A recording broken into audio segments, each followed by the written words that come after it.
Catholic Engage Encounter Retreat, there's active listening and reading and writing and honest dialogue between the engaging couples. And they talk about their strengths and weaknesses, they talk about their goals and ambitions, they talk about finances and sex and children and their faith and their role in the church and role in society.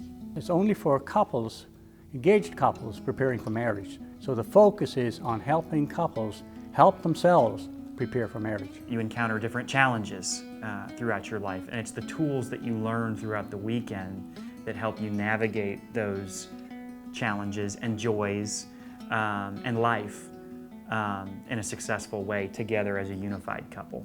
We give them tools to take home and open up different avenues of communication, and that's basically what it is, all communication. The things that are working against young couples today are definitely, I think, the media, the internet. You know, every time you go to a grocery store, and we've talked about this so many times, there's a magazine with somebody else that has just got married that's getting divorced. It's really unnerving and unmotivating to see that divorce rate. While technology today is great in increasing our ability to communicate with each other no matter our location, I think it also offers some barrier to communicating to another live person, because the options to text or email or Facebook instead of paying attention to the person next to you, the temptation's just there. It's a challenge to block out that noise and focus on relationships. You're texting on that phone, you're implicitly telling the person next to you that the person on the other end of the technology is more important. The TV, the telephone, the texting, your jobs, the wedding preparations that are coming up. You're removed from all of that, and the weekend is so you can concentrate on each other. This is a big issue that you have to talk about before you take those vows in front of everybody and God. I think that's the biggest challenge out there, taking time to take a step back, take a deep breath, and really focus. And for some people it's very easy, and for other people it's really, really difficult. Like they've never really had to put these things on the table without any distractions, without the television, without mom, without sister, without anybody else's opinions, just you, your partner, and God. That is it. I think it's worth devoting the time to it because it gives each couple the opportunity first to begin learning from other married couples that are just a little bit further down the path. Jeff's willingness to put aside everything for more than 48 hours and just concentrate on our relationship was different than what we saw around us.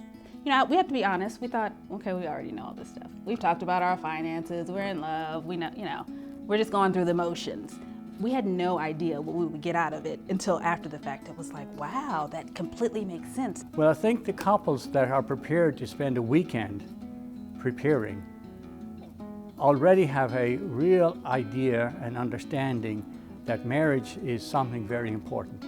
And they want their marriage to be successful. They want the marriage to be of God. I went into the weekend thinking that this was about just for Catholics, but that was obviously not the case. The leaders, the couples who actually did our particular retreat were an interfaith couple. One was Methodist, one was Catholic, just like Toby and I. I don't necessarily think that was a coincidence. I think that we were here for a special reason. What I would say to a couple who's contemplating a weekend like this is do it. Do it. Do it. Do it.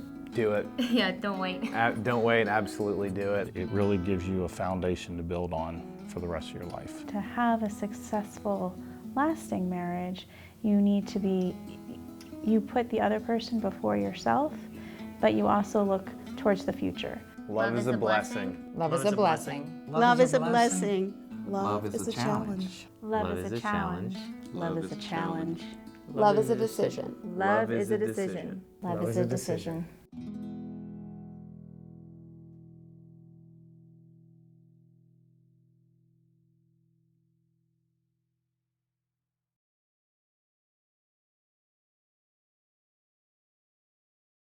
Now Parker, up and let me kiss you.